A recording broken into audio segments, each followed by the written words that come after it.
Bon, bonsoir encore une fois mes beautés. D'ailleurs là, franchement, le froid est en train de me taper. Donc je dis, je rentre à la maison et puis je continue. On continue la vidéo sur ce qu'il faut garder privé pour sa vie. Si tu n'as pas suivi la toute première vidéo, je t'invite à cliquer sur ma chaîne et puis à regarder la première vidéo parce que là-bas, j'ai dit des choses vraiment très importantes. Vous savez, s'il y a une personne qui est championne dans le fait de garder sa vie privée, me voilà, c'est moi. Mon entourage m'a toujours dit « Ah, Dame Lumière, toi, tu es vraiment privée, on ne sait rien de toi, ta vie est privée, tu caches tes choses, tu es privée. Pourquoi tu es comme ça ?» J'ai toujours été comme ça en fait, j'ai toujours été une personne vraiment renfermée. J'ai toujours voulu avoir mon espace à moi, mon espace secret. Et quand je partage certaines choses, avec juste quelques personnes de mon entourage. Un cercle vraiment bien restreint, bien fermé, quoi. Des personnes que je sais que je leur fais confiance. Mais pour dire que je vais me livrer à quelqu'un comme ça du jour au lendemain, une personne que je viens juste de connaître, franchement, ça, c'est pas me connaître. Parce que j'ai toujours senti que il y a certaines choses qu'il faut garder pour soi et que les autres ne sont pas obligés de le savoir. Pour ne pas attirer le mauvais regard, pour ne pas attirer la jalousie, pour ne pas attirer l'envie, pour ne pas s'attirer des problèmes et des ennuis, quoi. Et donc, ça fait que j'ai eu vraiment un souci avec les réseaux sociaux. J'ai beaucoup remarqué que sur les réseaux sociaux, les gens partagent leurs photos, leurs vidéos, leurs sorties. Tu t'en vas au restaurant, tu vas poster. Tu t'en vas à la plage, tu vas poster. Tu t'en vas en vacances, tu vas poster. Peu importe ce que tu es en train de faire, toi, ta vie, en fait, déballée sur les réseaux sociaux. Il suffit juste qu'on parte sur ta page Instagram ou bien Facebook. On sait tout de toi. On te connaît de A à Z, en fait. C'est mon opinion, hein. Tu n'es pas obligé de partager mon opinion. Voir toute sa vie vraiment étalée sur les réseaux sociaux. Parce que, en vérité, les personnes qui sont là-bas, ce ne sont pas les personnes qui nous aiment. L'être humain a tendance à se comparer. C'est naturel, c'est comme ça que notre cerveau fonctionne. Et la comparaison a permis l'évolution de l'humanité. C'est parce que les gens ont comparé, ils ont vu que leurs engins n'étaient pas mieux, donc ils ont voulu s'inspirer des autres, les différentes technologies qu'on a, le téléphone. Vous voyez que Samsung et iPhone se font une concurrence, voilà, et même les autres téléphones aussi chinois. C'est la concurrence, en fait, la comparaison, la concurrence positive qui fait qu'il y a l'évolution dans le monde. Sans cette comparaison, sans cette concurrence, il n'y aurait pas l'évolution que vous voyez. Ceux qui disent que je me suis inspirée, tout ça, c'est parce qu'ils ont vu que l'autre a quelque chose de grand en eux. Ils ont admiré la personne et ils ont voulu faire comme cette personne parce qu'ils se sont comparés de manière naturelle et puis ils ont voulu aller de l'avant, ils ont voulu réaliser aussi leurs rêves en s'inspirant. Donc, c'est parti de la comparaison, mais une comparaison positive.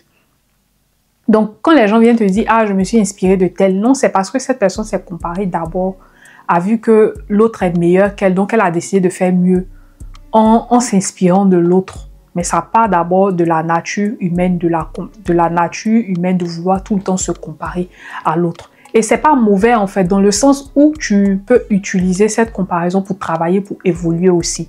Ça devient mauvais quand tu commences à envier l'autre, quand tu commences à vouloir ce que l'autre a à tout prix, à vouloir la détruire, lui faire du mal, coûte que coûte, à être en train de souffrir, te dire non, pourquoi cette personne a ça, moi je n'ai pas, et tu commences à manigancer de mauvaises choses dans le secret, juste pour pouvoir détruire cette personne. Et comme j'avais dit dans ma précédente vidéo que je t'invite à regarder, comme tu ne sais pas qui est pour toi, tu ne sais pas qui te regarde avec des yeux malveillants sur les réseaux sociaux, il est préférable de garder ta vie privée, il est préférable d'apprendre à voir des choses secrètes pour toi-même. Il est préférable de ne pas réveiller la jalousie des gens en fait, de ne pas réveiller l'envie des gens, la jalousie des gens. Ce que je veux dire ici, c'est que quand tu passes ton temps à poster tes photos sur les réseaux sociaux, ce que tu fais, c'est que tu attises la jalousie des gens, tu attises la curiosité, tu attises l'envie des gens à vouloir ce que tu as. La personne va commencer à idéaliser ta vie, se dire « Ah oui, sa vie est bien, elle vit bien, elle fait des voyages, elle va dans des restaurants 5 étoiles. Moi, je n'y vais pas, je suis en souffrance, je suis pauvre, je me sens mal. » Et tu vas pousser des gens à vouloir te détruire, à vouloir te faire du mal. Quand tu montres ta maison, tu montres ce qu'il y a dans ta maison, tu montres ta voiture, tu montres tes biens, tu vas voir que les gens vont vouloir venir même te cambrioler, te faire du mal. Donc, il est important de cacher sa vie pour ne pas que les gens nous fassent du mal. Dans cette vidéo, je vais partager avec toi 4 points qu'il ne faut pas partager, 4 choses qu'il faut garder privées pour sa vie. Numéro 1, il ne faut pas parler des secrets que les gens te disent. Quand une personne vient vers toi se confier à toi, c'est parce qu'elle t'a fait confiance. C'est parce qu'elle s'est dit que, ah, avec cette personne, je me sens rassurée, je me sens bien, je peux lui dire mes choses. Donc, cette personne se confie à toi, elle est vulnérable devant toi. Et toi, ce que tu fais, à la première minute, tu utilises les secrets de cette personne et tu commences à les divulguer. Et après, tu vas te plaindre que tu as perdu de bonnes personnes, ton entourage est malsain. Ce que tu fais, quand tu racontes les secrets que les gens t'ont dit, ce que tu fais, c'est la trahison. Tu trahis la personne qui t'a fait confiance, tu détruis la vie d'une personne. Une personne t'a fait confiance, elle est venue vers toi, elle t'a parlé de ses secrets. Ferme ta bouche. Ne raconte pas les secrets des gens, ce que les gens t'ont dit, ce n'est pas la peine de raconter. Vous allez voir que les femmes, lorsqu'elles sont en souffrance, elles sont en difficulté ou bien elles sont dans les discussions, elles sont dans les problèmes avec les autres, elles ont commencé à avoir des histoires. Ce qu'elles vont faire, c'est qu'elles vont venir balancer les secrets de ces femmes-là sur les réseaux sociaux. Elles vont balancer les secrets de ces femmes-là autour d'elles. Et ça, c'est vraiment malsain. C'est pas bien en fait. Donc, ne raconte pas la vie des gens, ne raconte pas le secret des gens. Quelqu'un est venu se confier à toi, la personne t'a fait confiance. De grâce, ne raconte pas sa vie. Numéro 2, il ne faut pas parler de tes faiblesses. En parlant de tes faiblesses aux gens, tu donnes le couteau à la personne pour pouvoir te piquer dans le dos ou bien pouvoir te trancher la gorge. Les gens ne doivent pas connaître quelles sont tes faiblesses. Quand on connaît tes faiblesses, on sait comment on peut t'atteindre. Quand on connaît tes faiblesses, on sait comment on peut te faire du mal. Chacun de nous, on a des points faibles. Tu vois une personne que tu viens à peine de rencontrer, tu commences à parler de tes faiblesses parce que tu veux qu'on te prenne en pitié, parce que tu veux qu'on te console. Ou bien tu vas parler de tes traumatismes, de tes difficultés. Ce n'est pas normal, ce n'est pas bien, ce n'est pas sage de ta part. Parce que quand tu fais cela, tu envoies la destruction dans ta vie. Une personne qui connaît tes faiblesses peut facilement t'attaquer, peut facilement te détruire. Donc je te conseille de ne pas partager tes faiblesses, de garder tes faiblesses pour toi-même et de travailler sur ça tranquillement dans le secret. À la limite, si tu vois que tu es en train de souffrir, tu peux parler avec un thérapeute concernant les douleurs, tes souffrances, ce que tu as. Tu vas te sentir mieux. Il ne faut pas parler aussi de tes idées. Les idées que tu as. Vous savez, il y a des personnes, comme j'avais dit, qui ont une imagination très fertile. Il y a des personnes qui ont des idées franchement de ouf, des idées grandioses. Et quand tu commences à partager tes idées avec n'importe qui, ne t'étonne pas que ton projet, ton idée que tu as en tête, une autre personne la prenne et elle réalise cela à ta place. Et tu seras en train de pleurer. Moi, je me rappelle, un moment, j'avais un business que je faisais sur les réseaux sociaux, tout ça. Et en ce moment, j'étais vraiment un peu naïve, je ne savais pas.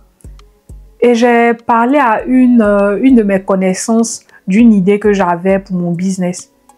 Et je me suis retrouvée à la minute, le soir, elle a utilisé mon idée et elle a eu plusieurs clients. Elle a fait plusieurs ventes. J'étais choquée. J'ai dit, waouh, quelque chose que je lui ai expliqué tout de suite. Ça n'a même pas fait 3-4, je vois. Elle a copié mon idée et elle s'est mise à l'aise en fait. J'étais vraiment choquée. J'ai dit, mais comment est-ce qu'on peut être comme ça? Parce que j'étais naïve. Je pensais que tout le monde était bien, tout le monde était gentil, tout le monde est bien, quoi. Je ne savais pas qu'il y avait de la méchanceté encore vraiment dans le monde, en fait. Et donc, ça m'a donné une très grande leçon. J'ai compris que quand tu as tes idées, il ne faut pas les partager. Il faut les garder pour toi-même. Il faut les réaliser.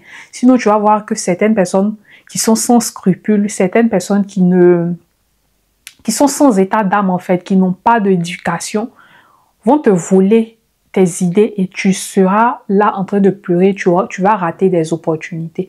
Plusieurs personnes ont raté des opportunités comme ça dans leur vie. Il ne faut pas parler de tes accomplissements. Tu viens d'acheter une nouvelle voiture, tu viens de déménager, tu viens d'acheter une nouvelle maison, tu as fait un grand voyage, tu viens de signer un grand contrat, tu viens d'acheter des vêtements. En fait, peu importe ce que tu considères comme accomplissement dans ta vie, Garde ça privé pour toi, ne balance pas ça à la figure des gens. Parce que ce que tu vas faire, encore une fois, c'est d'attirer des personnes qui vont vouloir te faire du mal, qui vont vouloir récupérer ce que tu as, qui vont envoyer de très mauvaises énergies, de très mauvaises ondes dans ta vie pour vouloir te détruire. C'est mieux que les gens constatent ton évolution, constatent tes accomplissements, tes réalisations, que toi-même tu viennes sur la place publique et tu les publies en fait. Quand tu fais ça, tu te mets en danger. Je te le dis, tu te mets vraiment en danger parce qu'il y a des personnes qui vont t'envier, qui vont vouloir avoir ce que tu as et elles vont se déguiser en tant qu'amies. Elles vont essayer de rentrer dans ton cercle privé pour pouvoir être ton ami. Et au fur et à mesure, elles vont rentrer dans ta vie pour pouvoir te détruire en fait. Donc, pour ne pas te faire bouffer, pour ne pas te détruire, je te conseille de garder tes accomplissements privés pour toi-même. Voilà, c'est tout ce que je voulais vous dire et je vous dis à la prochaine pour une nouvelle vidéo. Bye!